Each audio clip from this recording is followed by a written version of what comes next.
And then I'm going on a weekend retreat after Thanksgiving. So Friday evening, all day Saturday, and half of Sunday. Where you headed? It's up at St. Stephen's on the Poly. It's a Catholic diocesan center, but this isn't a Catholic event. It's a silent retreat. Right. Even if it were Catholic, I don't suppose it would make any difference if it were silent. 'Cause Yeah.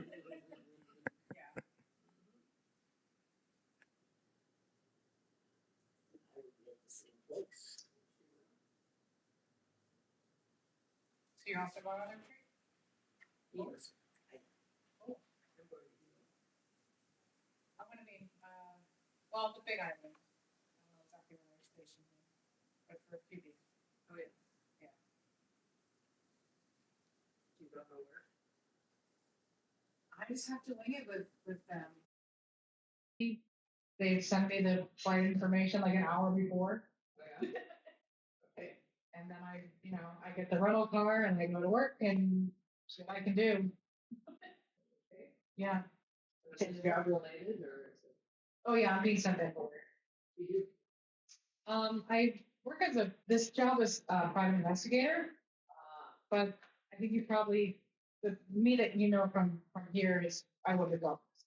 What? I work with dogs. So, Yeah. So I don't typically advertise that I'm a private investigator for obvious reasons. that would make for an interesting one.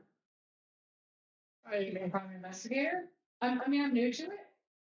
So it's been interesting, I think, because I'm also probably not very good at it because I'm new to it. Yeah. I got discovered today. I wanted to make sure we could hear you. Yeah.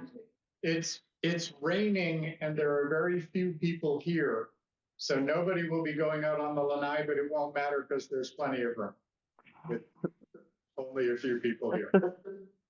Three most important people. We're good. It's Brett, Allison, and Benjamin. Yep. I can tell. Yeah. Hi, everybody. All right. Be right back. Oh, okay. Just 1 minute.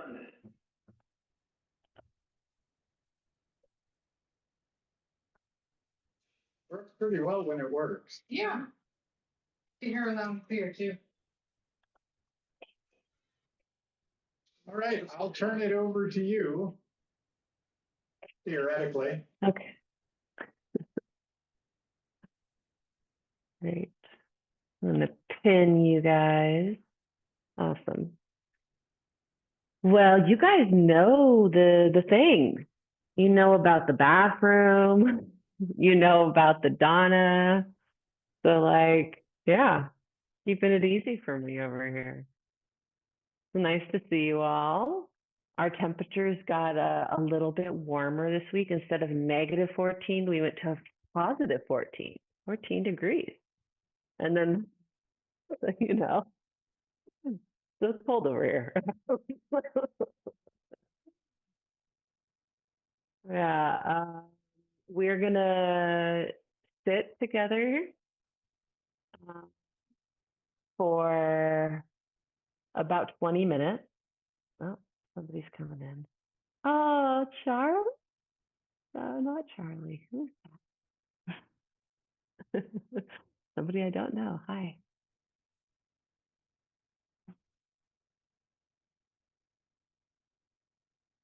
Okay, so we do have some new people who I can't actually hear if they're Bob, if the camera to the song is off for my sake, recording's sake. I've turned on the sound mic.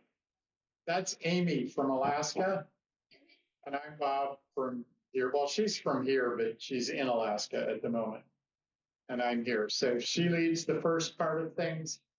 I'll do the second part tonight. Next week, we flip-flop. Well, welcome. So I was just doing introductions. Have you guys been to the Bodhi tree before? I can't hear you, but if you, yeah? No, okay, cool, thanks. So just so you know, we're gonna do a little bit of a sit, and then we'll do a little bit of a walk. Then we'll have a little break, and then we'll do a Dharma talk, and then a little more sitting. And just so you know, everything here is, if you donate, if you give any dana, there's a little place at the beginning where you can donate. It doesn't go to me or to Bob. It does go to this really great facility, this really great place, the Bodhi tree. So if in your heart it feels of support to donate after, it would be wonderful, but it's not required. If you need the restrooms, it's near the front door. We ask that you use the sliding lock, because if you use the other lock on the handle, you might get it might get locked up, and we might have to come in with a code to unlock it. So just using the sliding handle is up your face.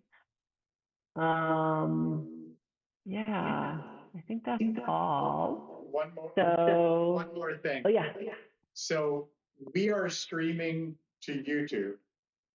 You are not on camera. There is a camera on you, but the only person who can really see it is Amy. So she can maintain contact. We don't stream that part. That's why it's sort of separate from from me and from Amy. That's it. Cool. Awesome. All right. Oh yeah, and at the end we will have time for a Q&A and something called the dedication of merit, and we'll wrap up by 7:30 your time. Is that right? That's right. Time difference. Okay, so we're gonna start with a sit, and by that I mean just if you want to, sit on a cushion, if you want to lay down, if you just want to find yourself comfortable in your chair. I recommend you being able to put your feet, if you're in a chair, being able to allow for your feet to be flat on the ground, or you can use one of those cushions to help that happen. Allowing to find yourself in a position that's both relaxed and upright.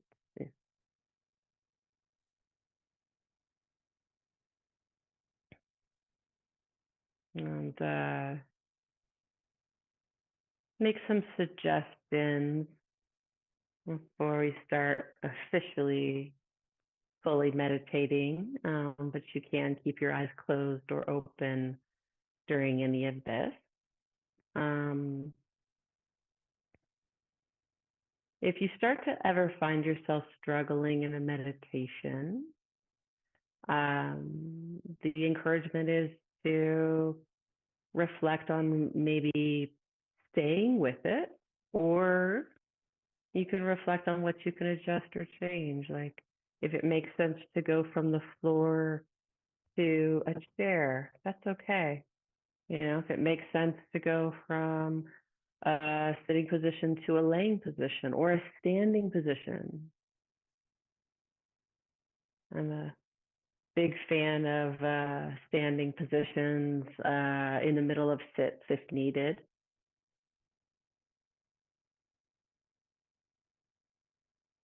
And another encouragement can be, if you start to find yourself uncomfortable emotionally, is to open your eyes a little bit and soften your gaze and just take in the room. You can also look around the room and find the corners. Like you could look in the corner of the window, and then let your eyes go to another corner of the building, and then you go to another corner of the window. And you could let your eyes bounce around the corners of the room until your nervous system starts to relax.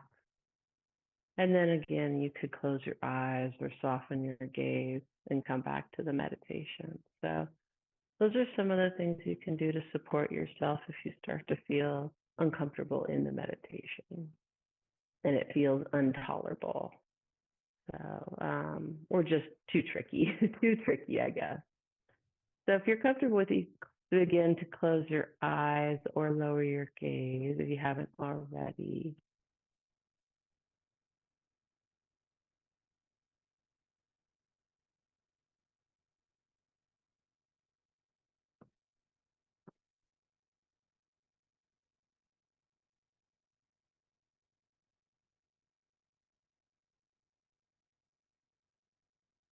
coming into stillness.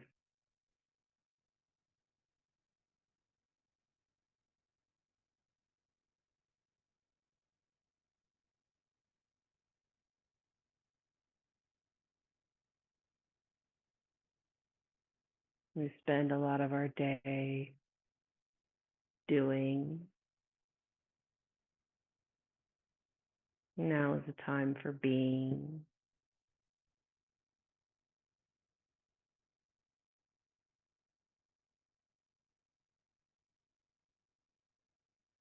Here and now.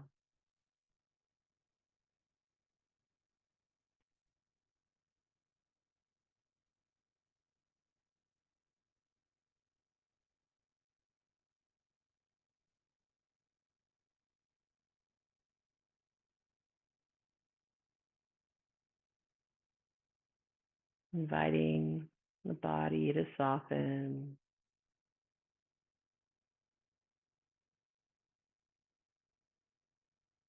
and let go with each exhale.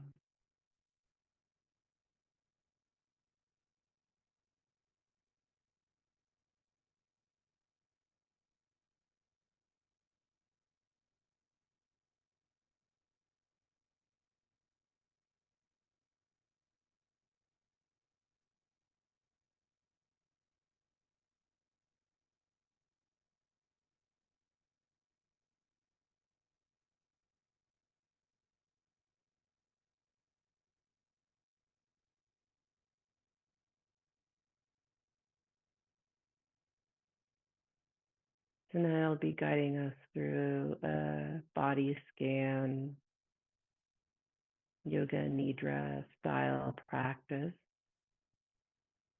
And if that's not in your practice, you prefer your own practice, then feel free to do what serves you.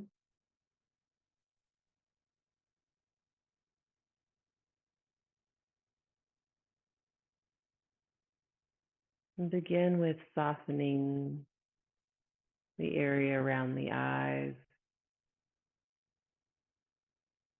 noticing and feeling into the eyes, the eye sockets, and softening this area. The jaw, the tongue, the base of the tongue, allowing this area to soften and relax.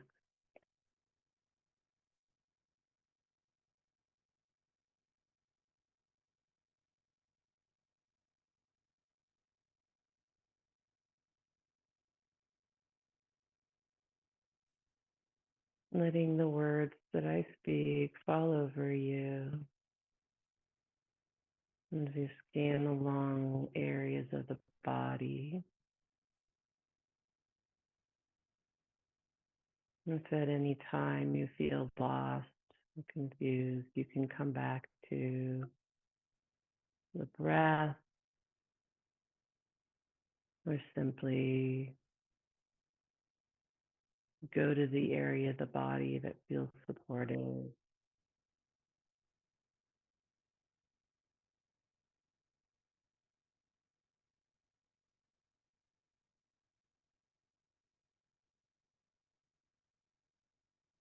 Moving attention to the shoulder, the right shoulder, down the arm, the wrist, the hand, and into the fingers.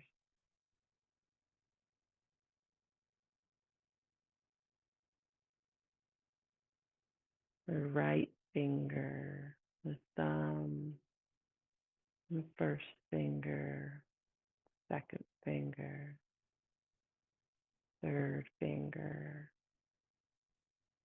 baby finger.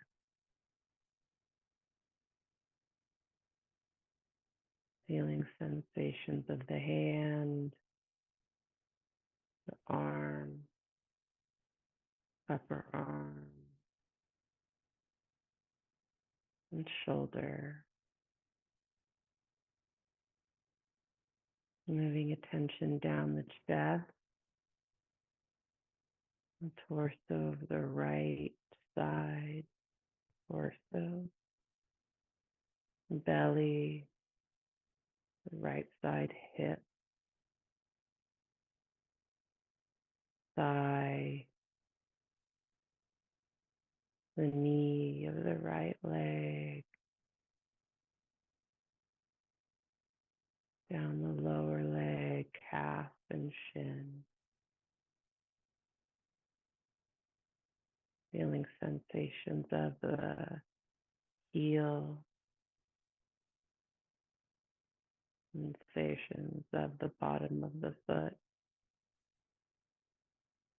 top of the foot, and all of the toes.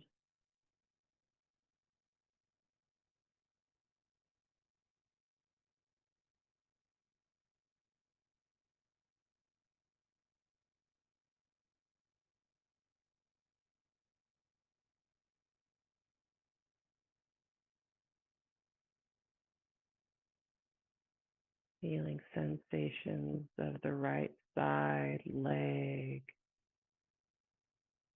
knee, thigh,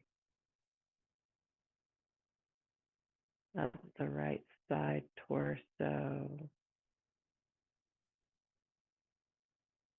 to the right side of the face.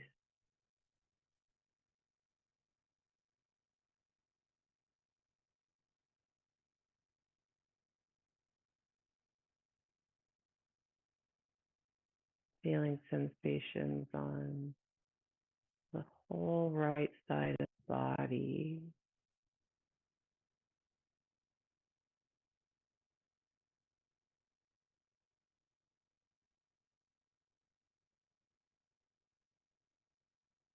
Feeling sensations in the whole right side of the body and the left hemisphere of the brain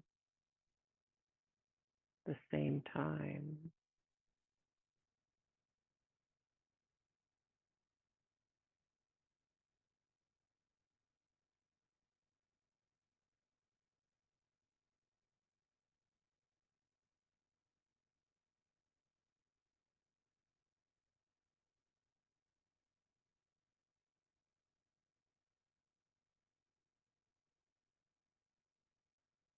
And now moving attention from the left hand to the left side, starting with the left shoulder, down the left arm, left elbow, forearm,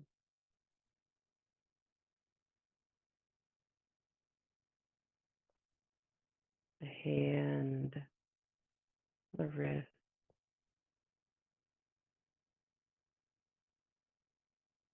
the thumb, the first finger, second finger, third finger, little finger,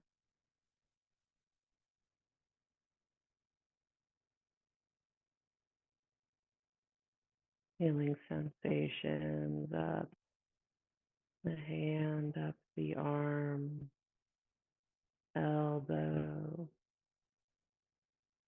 upper arm, armpit, shoulder.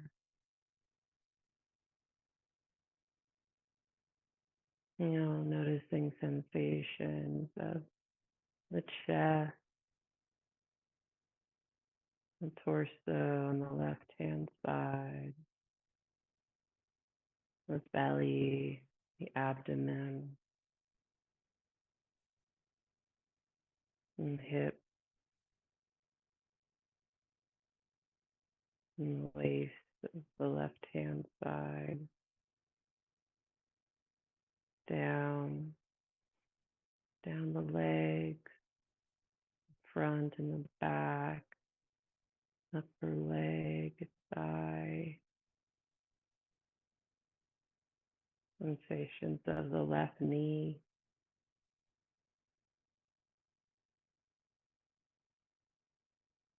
Feeling into sensations of the left lower leg, shin bone, calf.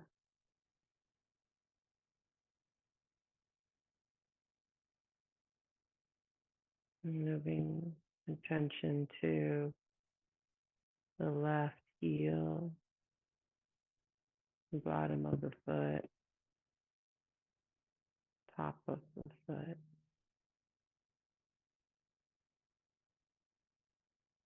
and the toes of the left foot.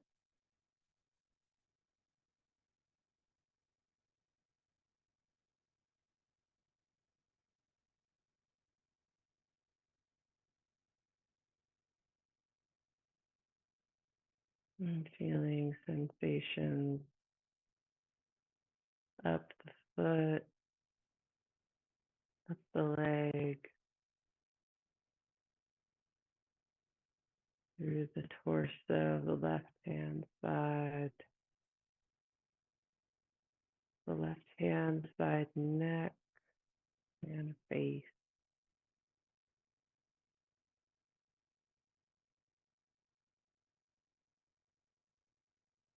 Feeling sensation on the left side of the body,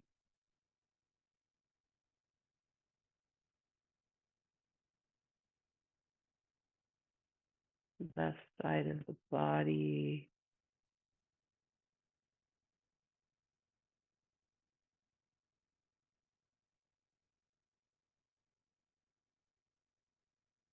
and the right side of the brain.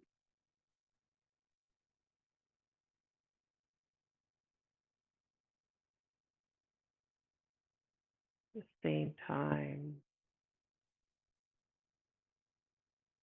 the right frontal lobe and the left hand side of the body.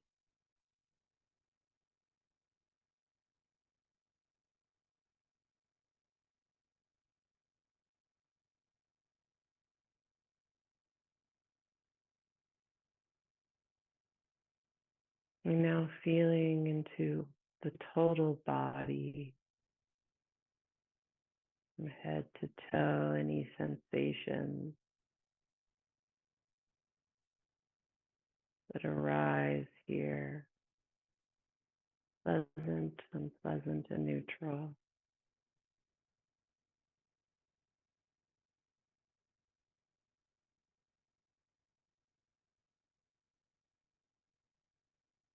And breathing the sensations of the body,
Ajahn Suchito said,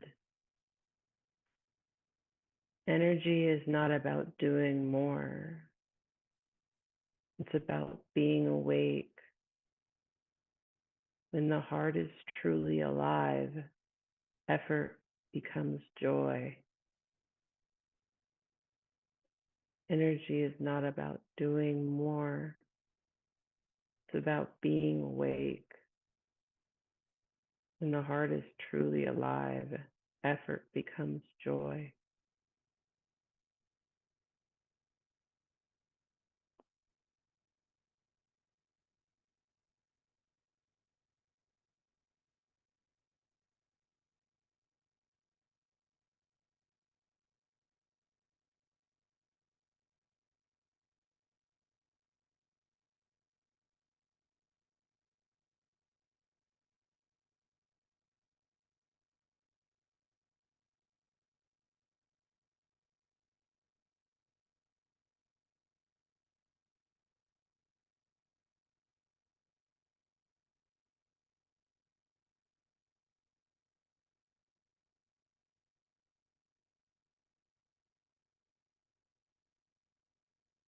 Breathe.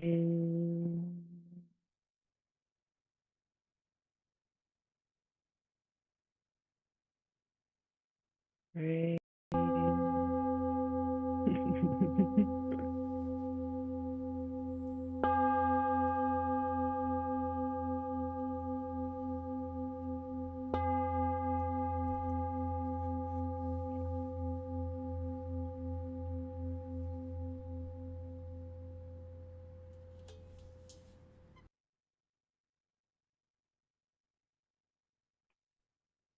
Thank you for your practice and for being here on this stormy Hawaii night. I'm going to give a little bit of instructions on the walking practice. So if you have your own awareness of the walking practice and your own way of doing it, you can go ahead and get started. And if the walking practice isn't for you, then you can, of course, sit, or you can do little things mindfully with movement that feel slightly different than sitting. You can place the feet on the ground one at a time from the chair, or have the hands touch the legs like this, like similar. With the walking practice,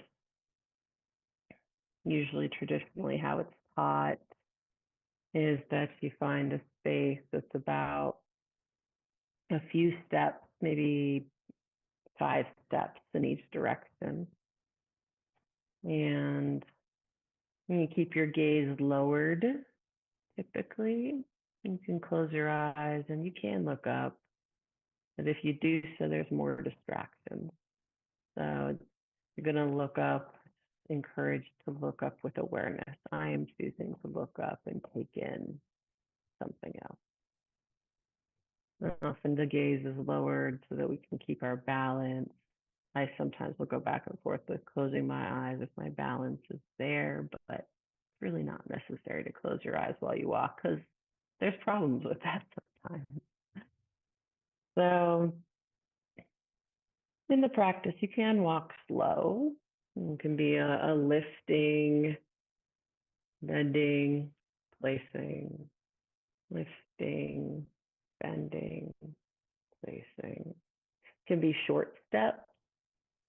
It can be regular paces. If you're feeling a lot of energy, you can walk a faster pace.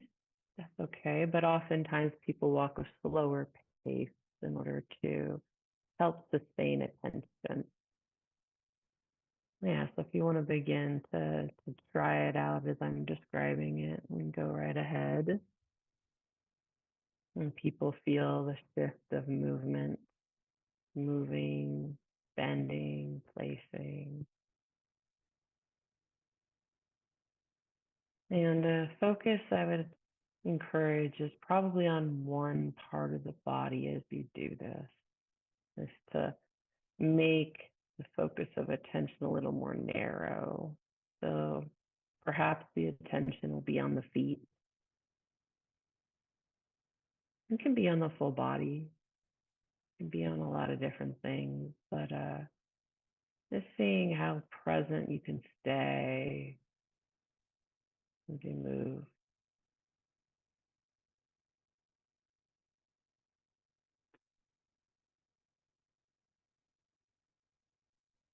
And perhaps when you reach the end of your few steps on the pause, you can check, am I here and now?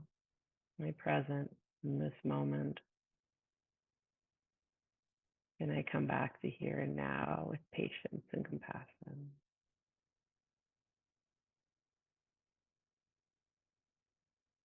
So I'll let you go ahead, and we're going to do this for the next 7 minutes or so till 7:35. The bell will ring, and when the bell rings, we'll be on a short break. And on that short break, we're going to encourage you to keep noble silence, that you can move around and stretch. If it stopped raining, you can go outside, or if you like the rain, you can go outside in it. Okay. I'll leave you to it.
We'll take about a 7-minute break now, and we'll ring a bell to call you back. The bathroom is that way. I went and got cups, so there's water there if you like.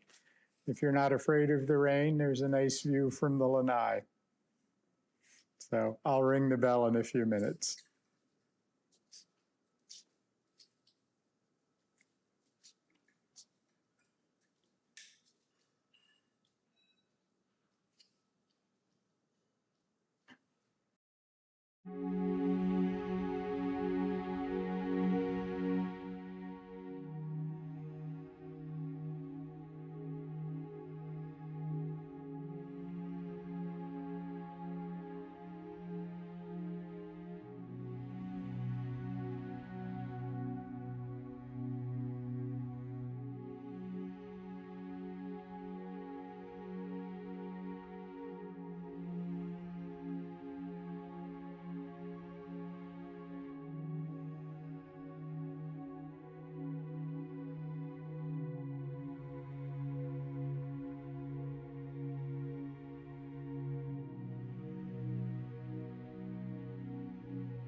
I can't believe so many people came out on a rainy night like this.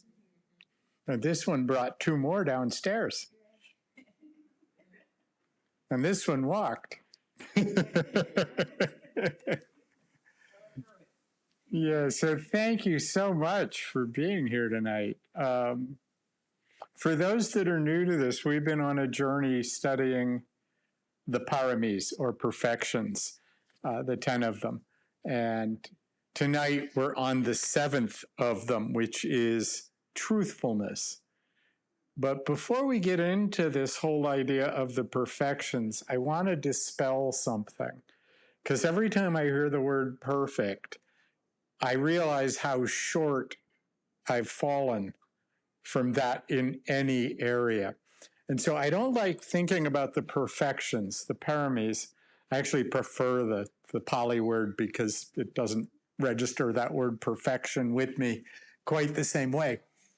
But it's used in my mind in a different sense. When I was a kid, my mom taught me to cook, and I was a terrible cook at first. But slowly, as we went through it, she taught me to be a better cook. I was perfecting that skill. I'm still not perfect at it. So I like to think of these as skills that we are picking up, that we are learning. And I'm probably on a different place in this journey than anybody else in the room. Some of you may be really good at some of this stuff. I may be good at something else.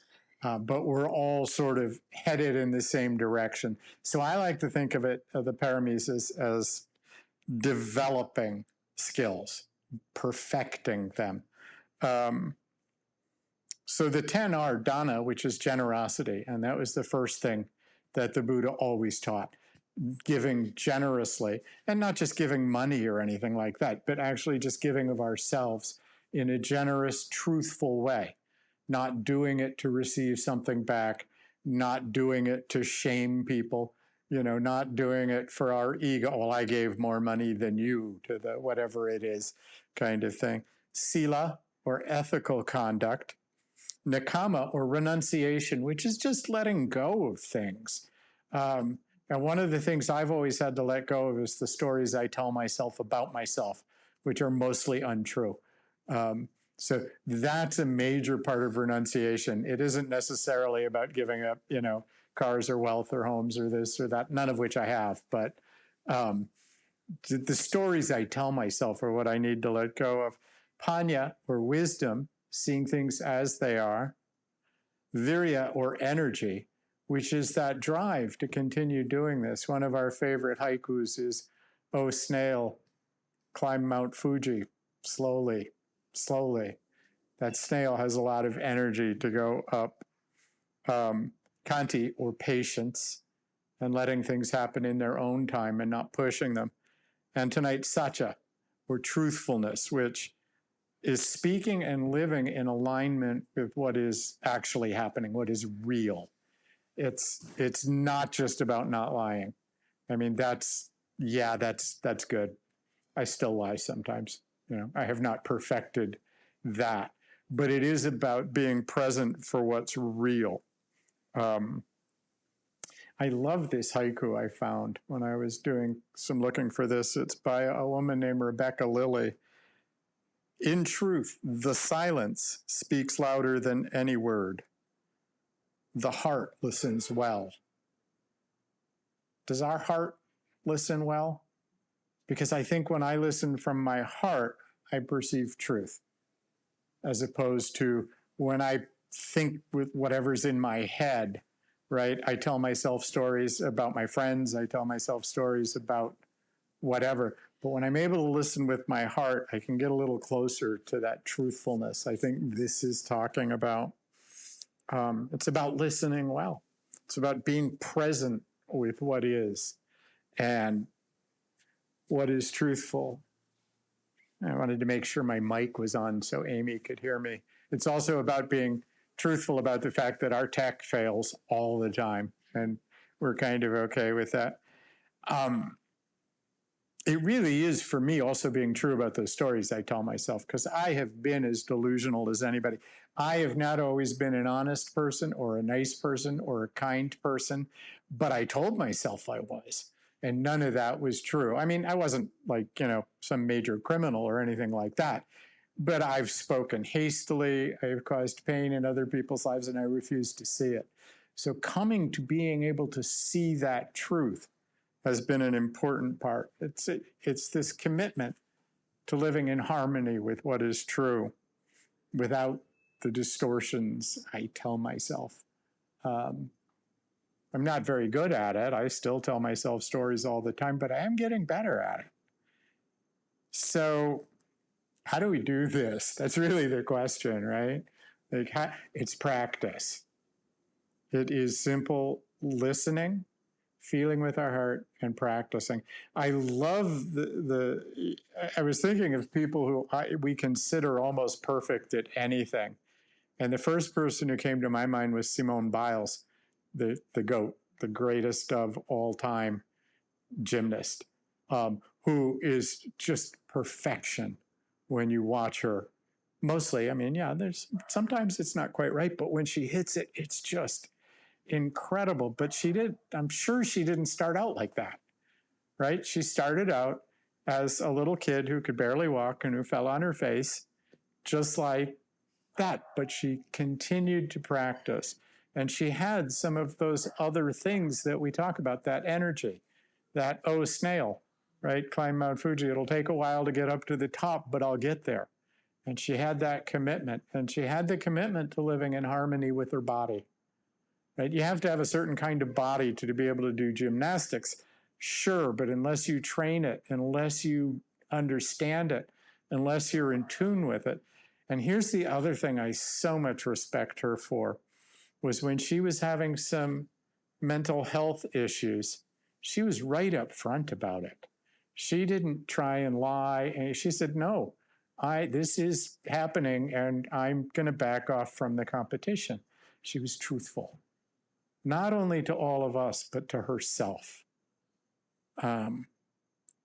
That's that inner honesty, that recognizing our own limitations.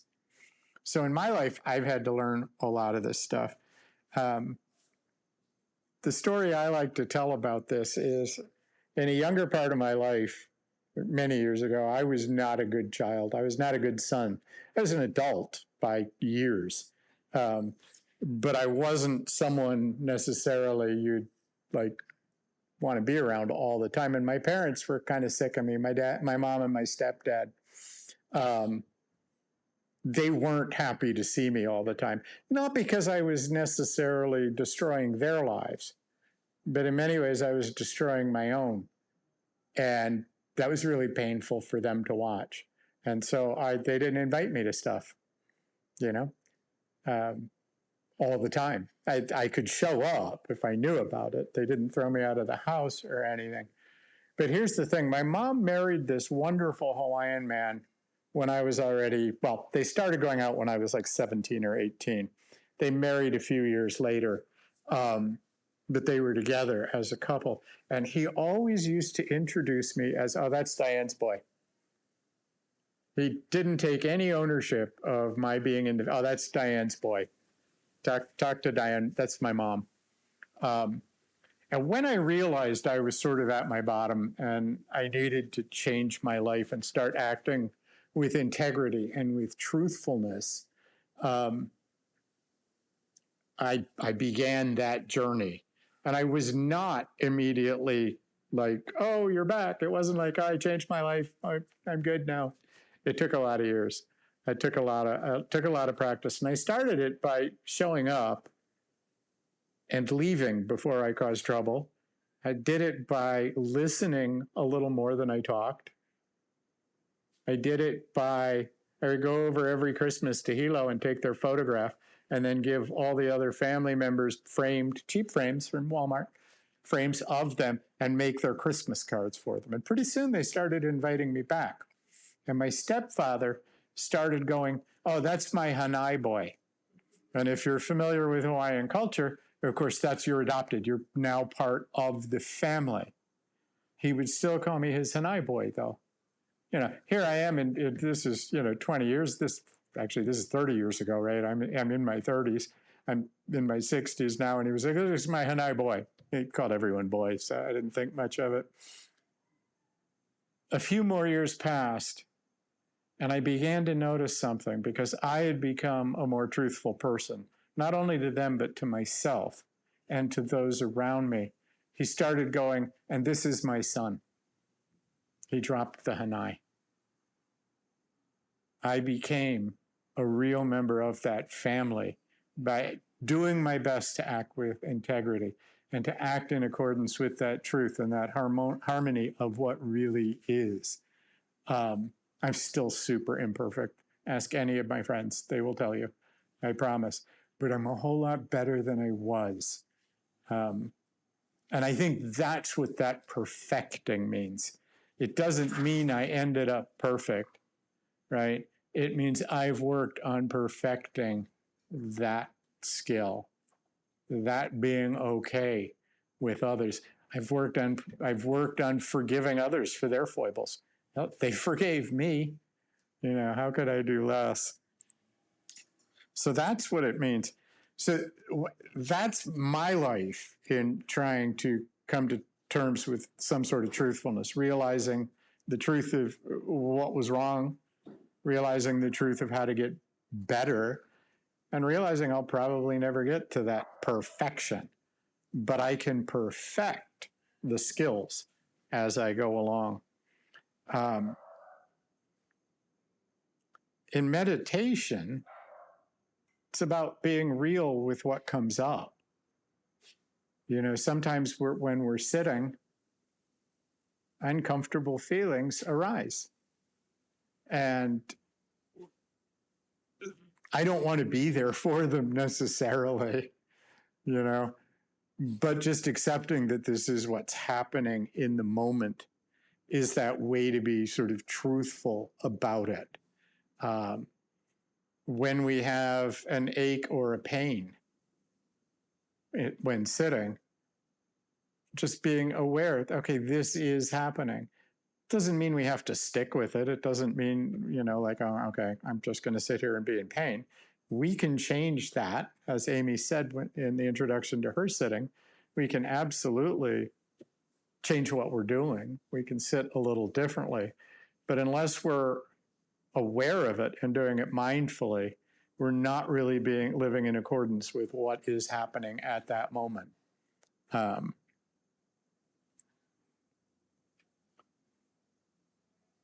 So it's being aware of what's pleasant, what's unpleasant, not pushing away, not trying to cling to it. And sometimes we just have to be present with it. I remember I was sitting in a 3-week-long meditation retreat, and sometimes it's really hard. It's not always easy to be silent for 3 weeks. And I realized, this is what is. This is what I need to do at the moment. So one of the things I love, though, is the way Sharon Salzberg breaks it down in some of her meditations. She's very well known for bringing metta meditation to the West, loving kindness. But in a lot of her other meditations that I've listened to, I've never met her, though I know people who have and think she's wonderful. I think she's wonderful. I just have never met her. She says, "Can I just be with this one breath? Can I just be with this one breath right now?" And I think that is, in a sense, that truthfulness, that I can simply be present for what is happening at this moment, in harmony with it, realizing what's going on, being aware of it. The Dhammapada, one of the verses in the Dhammapada says, better than 1,000 hollow words is one word that brings peace. And so am I living in accordance with that? Am I trying to be one word? Am I able to listen to that one word? Am I able to listen with my heart? As the first haiku said,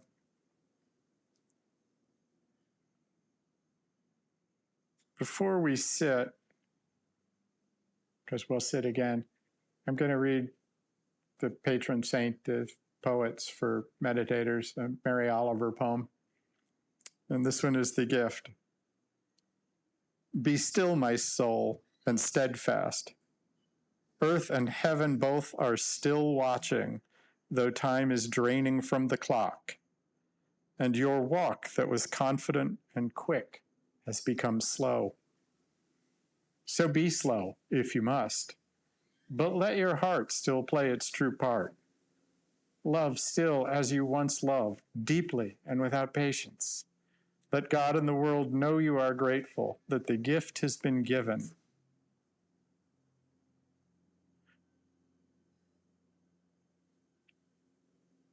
So right now, can we notice that one truth in our body or in our heart? Can we be present for it? I love this phrase by Thich Nhat Hanh, and then we'll sit. There is no way to happiness. Happiness is the way. There is no way to peace. Peace is the way. There is no way to enlightenment. Enlightenment is the way.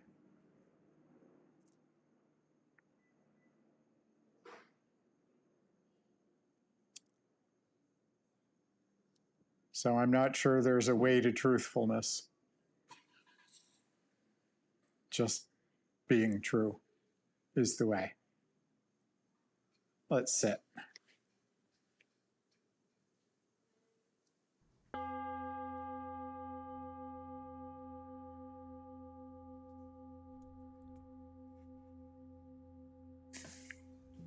Allow yourself to become comfortable.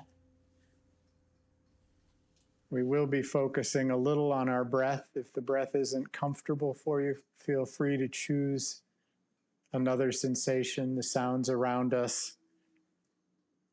Perhaps the sensation of sitting, being held, cherished by the earth.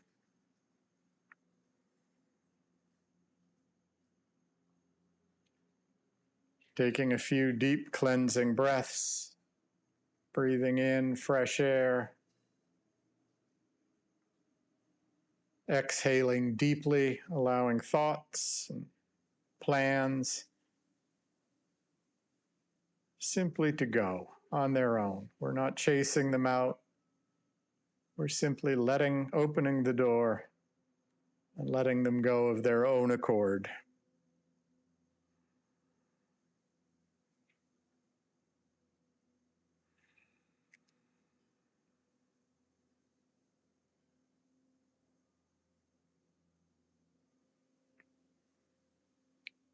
We'll spend a minute or two simply sitting and being aware of what's present.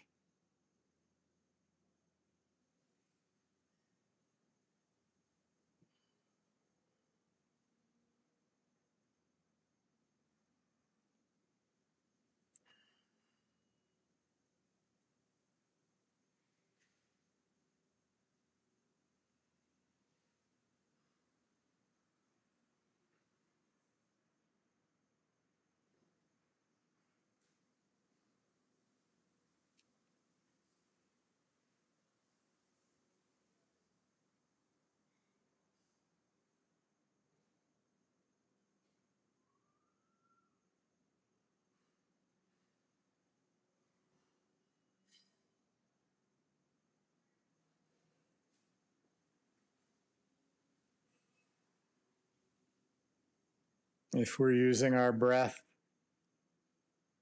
as our object of meditation, can I be with just this one breath as it is and not as I wish it to be?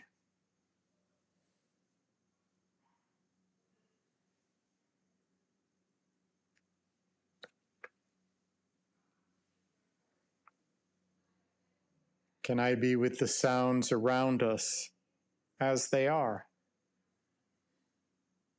not as I might wish them to be?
When thoughts arise,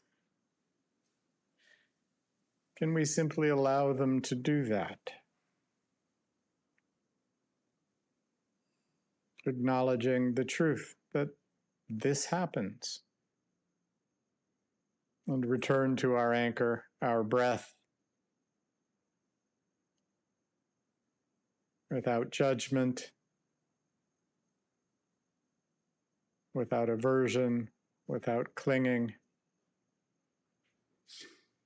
just allowing this moment to be exactly as it is.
If you'd like to stay with your breath or other object, please feel free to do so. But perhaps we might begin to expand our consciousness to encompass our whole body breathing, our body being breathed, and explore the sensations that arise. Warmth and cool,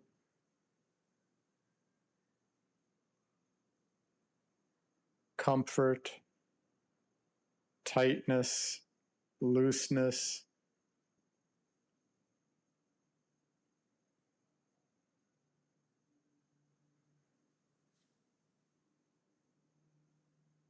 Can we be with each of these sensations, acknowledging the truth that this is how it is at this moment?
Can we allow whatever arises simply to be present on its own terms and not as we might wish it to be?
We might now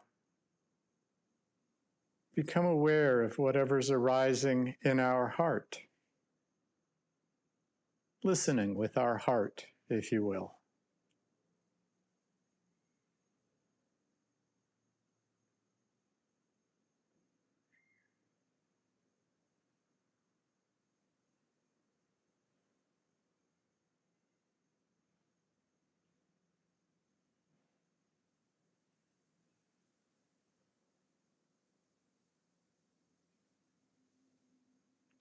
What truth is in our heart at this moment?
Whatever is present, whether it be pleasant or unpleasant or neutral,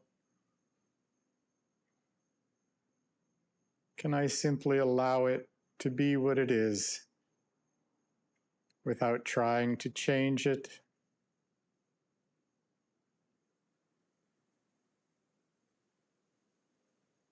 without telling a story about it?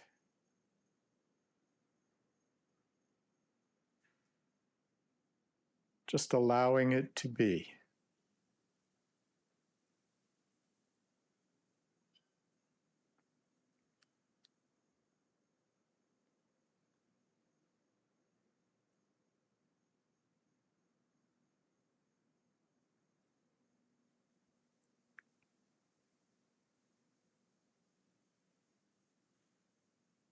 If emotions arise, can we simply be with them?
Shortly, I'll bring this sitting to a close with the bell.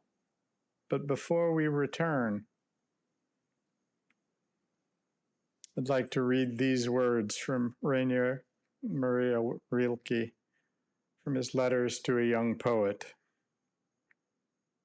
I beg you to have patience with everything unresolved in your heart and try to love the questions themselves as if they were locked rooms or books written in a very foreign language. Do not search for the answers, which could not be given to you now, because you would not be able to live them. And the point is to live everything. Live the questions now. Perhaps then, someday far in the future, you will gradually, without even noticing it, live your way into the answer.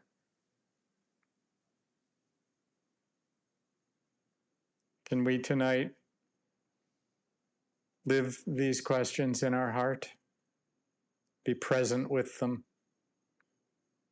Learn to live with the truthfulness of what is present. Can I be with just this one breath?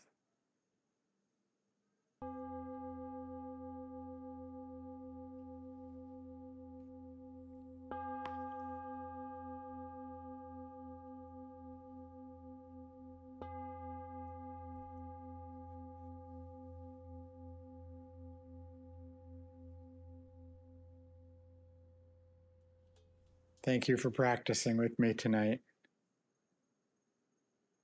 I'll bring Amy back.